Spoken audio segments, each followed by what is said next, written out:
5 favorite people in the games industry. I know him socially now as well, but I actually knew him, if you like, more through to internet long before, because I came across Dan's writing about 7 or 8 years ago at this point. On when we were young. When we were, yeah, you know, not fat.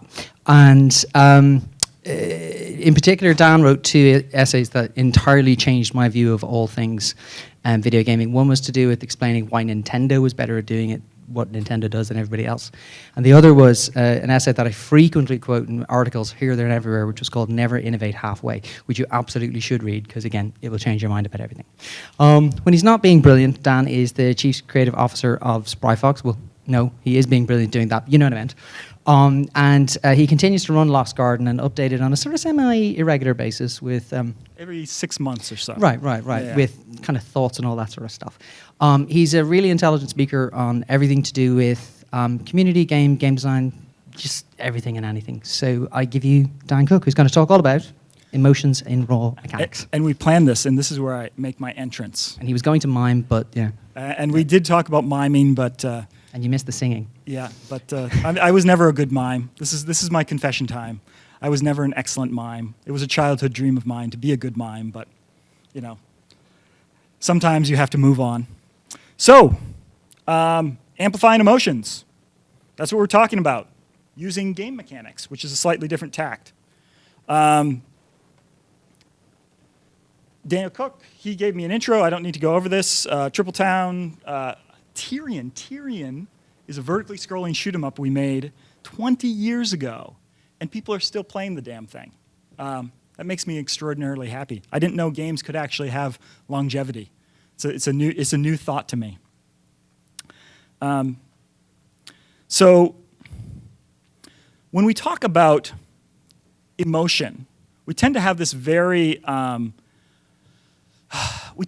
we talk about emotion in games, we tend to have a very media-centric view of what emotion is. And this goes something like this. There was this great boxing documentary, and you watched it, and it was super visceral, like the way the cameras worked. You could feel the person being hit as I watched this boxing documentary.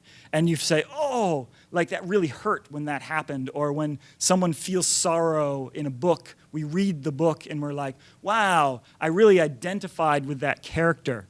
That was a really sad book. When we talk about like a game that has emotions, we're like, wouldn't it be cool if it was as emotional as, you know, a Citizen Kane or one of these emotional movies that we're familiar with. And so when we talk about emotion in games, we have this sort of like media sort of style view of what an emotional game might be like. Now, it turns out that when you get into the psychology of this, there's actually 2 sort of distinct paths that the body processes emotion. And the one that it's called somatic marker theory. And the main one that we talk about, that sort of media-centric one, this evocative one, is called the as-if body loop. And what that means is you, as a person, are seeing some sort of stimuli, and then you're simulating it in your head as if you were experiencing that action. So that's sort of the as-if body loop way of generating emotion. So here's our wonderful child, and they are seeing someone being punched in the face, and they say, oh, being punched in the face, what a horrible experience. And then they simulate that in the head, what it would be like if they were punched in the face. It tends to bring back memories, like it relies a lot on stored memories and stored experiences. What's interesting about this, if you've had someone who's never actually been hit or hurt or punched or anything like that, their response to this story of being punched in the face will actually be much less, because they don't have the experience to draw upon. It's a processed experience. Someone went and took an experience, they turned it into this story, and then fed it to us. So there's a processing step that went on when you're creating these evocative stimuli. So anyway, that's sort of a theoretical examination of like why all media works, and you just heard it in 30 seconds, so that's all great. So put that aside for the moment. That's the standard idea of how emotion works. There's this other one, which is in some ways much more fundamental. This is the body loop. This is, you're walking down the street and somebody punches you in the face. That gives you a set of emotions that is in fact radically different than watching a movie about boxing or reading a book about boxing. Like your physical body's engaged, you may not even process the experience fully. You may not package that up until much later when you're forced to tell somebody. You come in, you stumble into the office, you're bloodied, and you're like, and everyone's like, what happened? You're like, and you try to process it, and you're like, oh wait, someone punched me in the face. And at that point, they're having the as-if body loop as they react to that. But you are still, caught up in the body loop. So that's the difference between watching and observing and experiencing emotion and doing and being in that moment. So lots of things matter here. The actions that happen to you, it's caused by resource changes, like if someone goes and steals $50 from you because they're sitting next to you and they're actually a pickpocket. Not going to name any names here. If there's social context, if you do something embarrassing up on stage, that has something that it's like, oh, my body gets all excited. There's something about it that the boring bits matter. So boredom is an emotion. And boredom almost never tends to happen in most media. Because what we do is in the process of editing and summarizing to create this tight little package of story that we can send to something, we cut that out. But a lot of the experience of meditation, for example, the emotions that you feel when you're meditating are fundamentally about the boring parts. It's, this you're sitting there, your mind is wandering, you're trying to be bored, you're trying to not let the distractions get to you. So there's a lot of subtlety to the body loop that just is in some ways impossible to capture in the as-if body loop. So anyway, how do we apply all this to games? So here's my theory. This is the point of this talk, which is we can go and create body loop interactions within games. We can involve the person directly in the experience.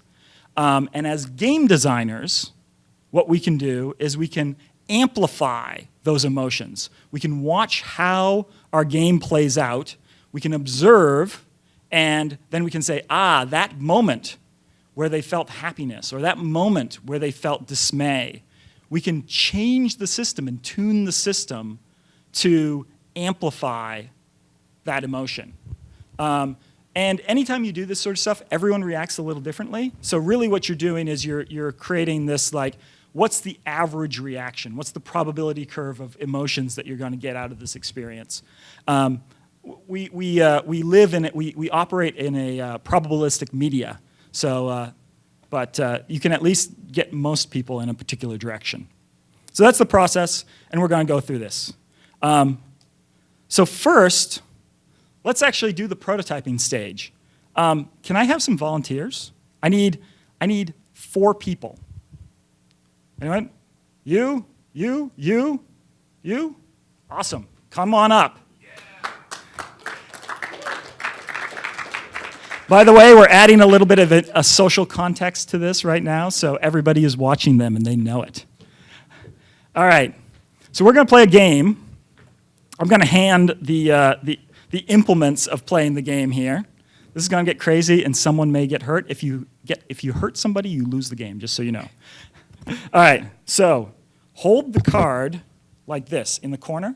Okay. That's how you're going to hold it. All right. And just like that. Hold, put your finger over the number. All right. This is your playing instrument. All right. Now, we have a deck of cards here. Right here. I'm going to put these on the ground. Right here. And the game for the next 2 minutes is we're going to have two teams. Your team, what's your name? What's the name of your team? The alpha team?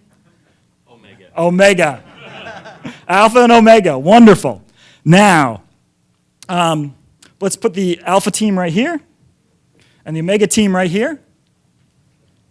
This is the alpha team's goal, and this is the Omega team's goal. And what you have to do over the next 2 minutes is pick up those cards on the ground and move them over to your chair.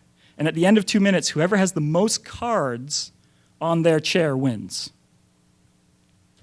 And we can pick them up with this hand? No, you can only pick them up with your card. So you scoop them up. You may have to work together. You're not allowed to push each other off of this thing. And if anyone breaks a leg, you lose. Everyone loses. All right. So I'm going to get off the stage, and I'm going to watch. I'm going to set a little timer here. When you hear the timer go off, you know the apocalypse has come. Everyone clear on the rules? Any questions? All right. That's your chair. That's the chair. Go.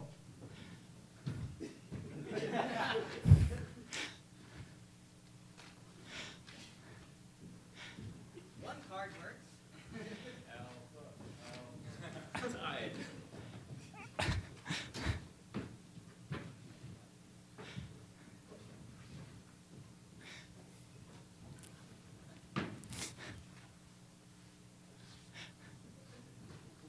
Feel free to cheer if you have a particular team.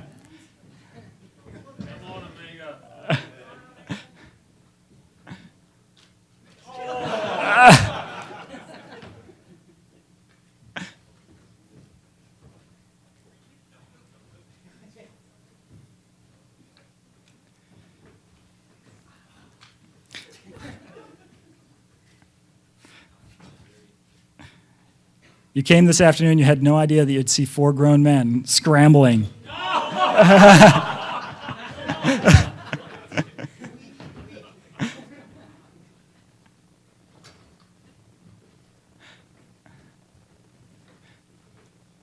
All right, is that it? Is that it? Oh! Oh!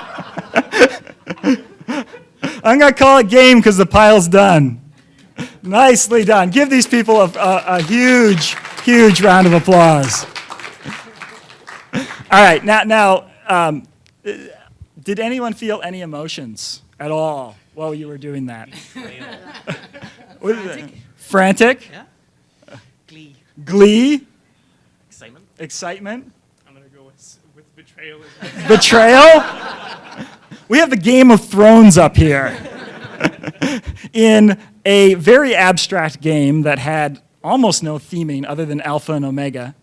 And what's interesting about it, like, that was probably not the most exciting experience for people out in the crowd here, right? You were watching, you were observing what they were doing, you were trying to figure out, like, how are they feeling when this is happening? But is your heart rate up at all? Yes. You know, like, you'll probably, like, remember this experience later after the conference. It will be the most memorable experience of the conference. It didn't require very much stuff. We had a few cards, you know, there wasn't a lot to that. So thank you. Thank you for demonstrating emotion through mechanics. And I'll pick up the cards later, just in case anyone worries about that. All right. So, now we go into this next step. So we're observing what happened there.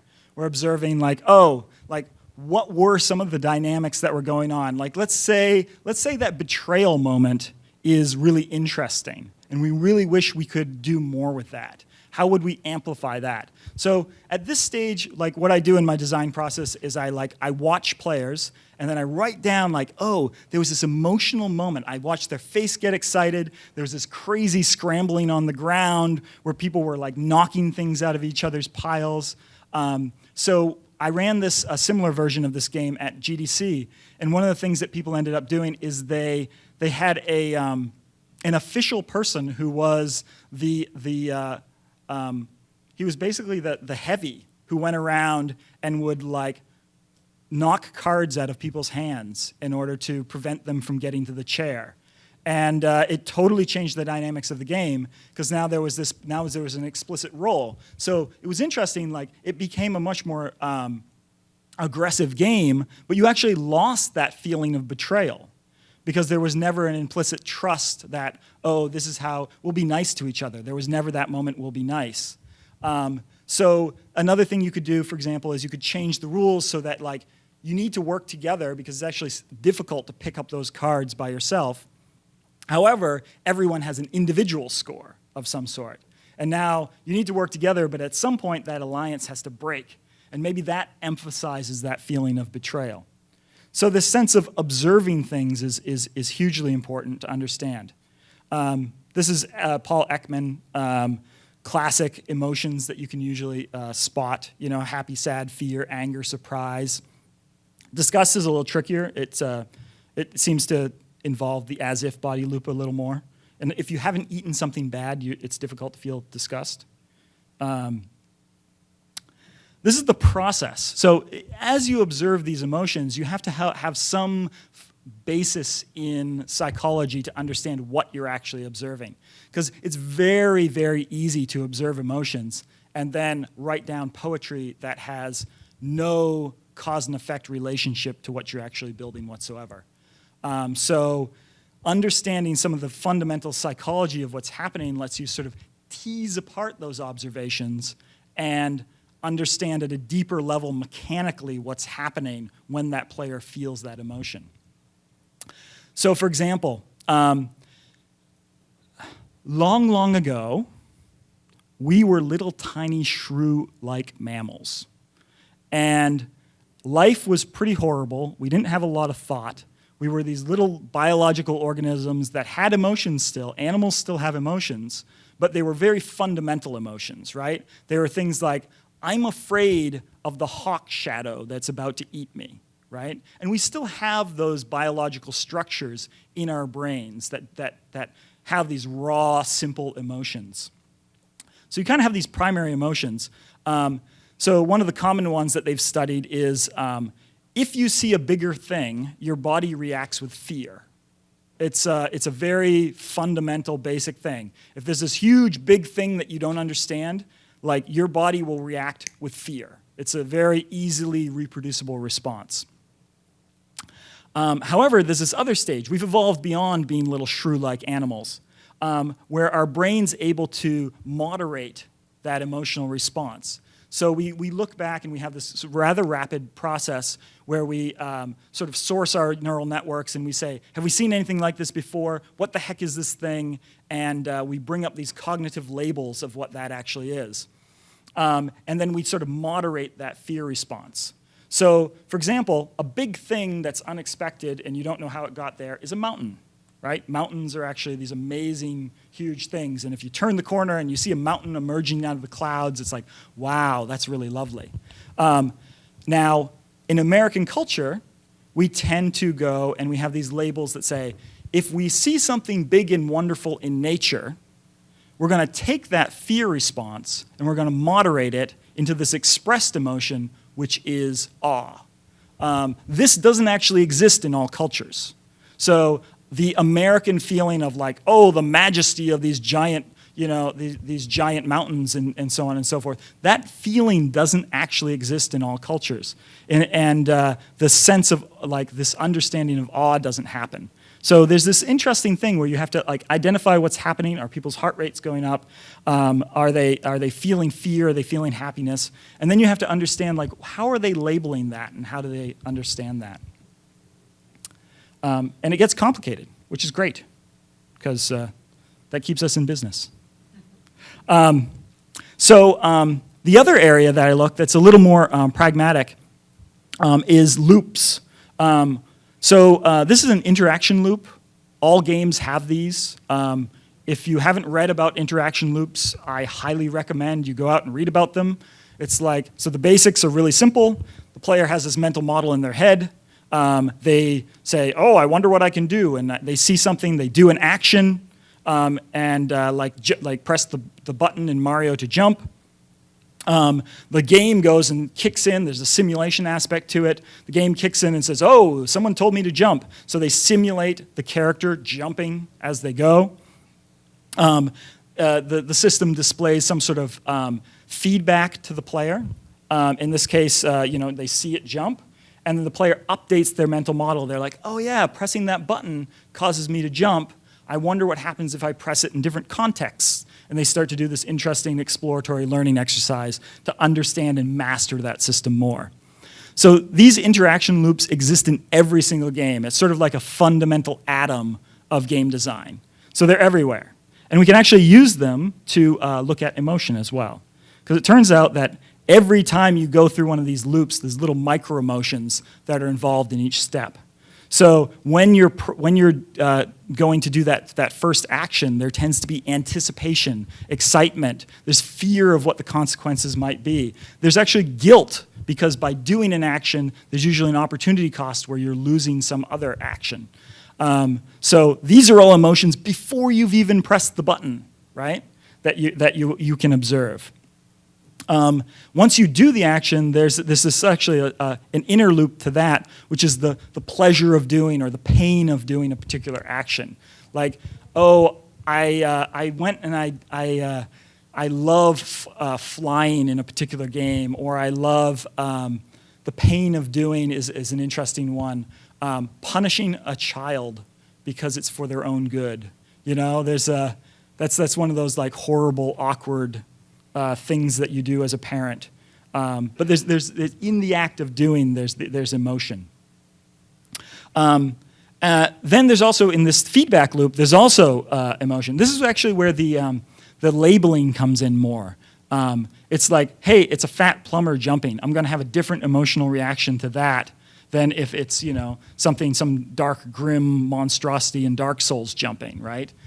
So there's this labeling aspect where we put context to that interaction that's occurring. And then finally, there's a huge, an immense, this is the mother lode of emotion, which is the mastery. When you actually update your mental model, there's huge bursts of emotion. This thing we call fun. Has everyone here read A Theory of Fun, Ralph Koster? With this thing we call fun is really this sensation of delight and mastery, where you have aha moments, where you grok a system, where you understand what's happening. There's also failure states there, like, oh, something horrible happened. I feel embarrassment. I feel anger. There's also not understanding. There's emotions association with a failure of mastery, confusion. Why is this happening? Boredom. I already know this. So there's lots of emotions in this simple loop. So wherever you identify one of those loops, look for emotions at those various stages. Finally, we amplify. So once you've identified the emotions, you understand some reason why it's actually happening, then you can jump in and start saying, oh, wait, we can tune these sort of things. Mastery. For example, mastery has all sorts of wonderful knobs. So when you master something, like one of the big things that your brain's trying to figure out is cause and effect. Like, what's the cause, what's the effect? And you can do things where there's tight cause and effect, like I stamp my foot, it makes a sound. I know that sounds are related to stamping feet. Boom, that's a super tight cause and effect. However, I could do something where, 5 days ago, I talked to Tig here, and I said that he was going to shout at a random time in the middle of the conference, like, I don't know, maybe right now. But then it would be like, wait, why did Tig shout? And that's a loose cause and effect. You have no idea, so you'd have to search that out. You'd have to be Sherlock Holmes and dig into that and interview people and try to understand what that cause and effect is. And that has a very, very different emotional arc to it than the tight cause and effect. So you can tune all these. I won't go through all of them. Time scale, freedom, if you have a small set of actions you can do, or a huge set of actions that you can do. Like, each one of those has their own different emotional nuances. Same with motion. It's like constrained motion or open motion. The social aspects. It was not by accident that I had 4 people up here all at once interacting with each other. Because by having people interacting, all these social emotions pop out. Competition comes out. Working together tends to promote all these things, all these emotions. There's organizational psychology is an incredibly rich topic here. The classic, if you've ever been on a group that just started up and everyone's fighting for what you're going to make or how you're going to make it, you've been through a very, very typical loop called forming, storming, norming, and performing. So you form up the group, and then you go and you fight for like who's going to be in what role and how you're going to work together. And then you norm, where you decide, okay, I think I'll do this, you'll do that. This is the language that we'll use to talk about things. And then finally, at the end of all this, you finally actually get to perform and make something.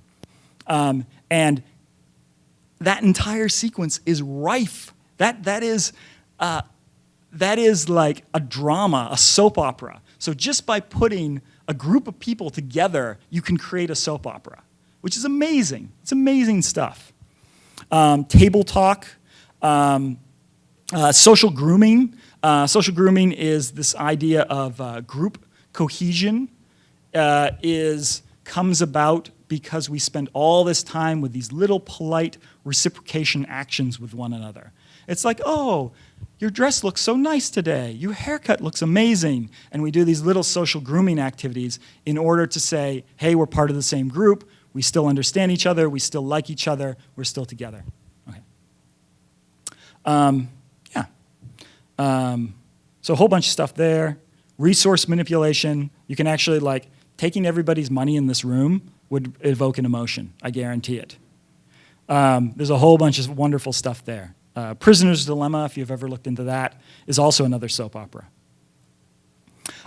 Pacing by having repetition, non-linearity relative to expectations is important. So like players tend to look into the future and imagine that things are going to continue linearly as they have in the past. And there's actually like a sampling rate that they do. It's like people only take into account the last like 6 to 7 actions.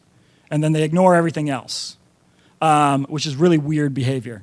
But then they interpolate linearly downward, like where it will be. And so if you have these non-linear systems, so for example here, they're linearly expecting that they're going to end something off in the future sometime, and then you have exponentials in your systems where things end faster than that. You can actually delight or frustrate people amazingly well. And these are just pacing changes.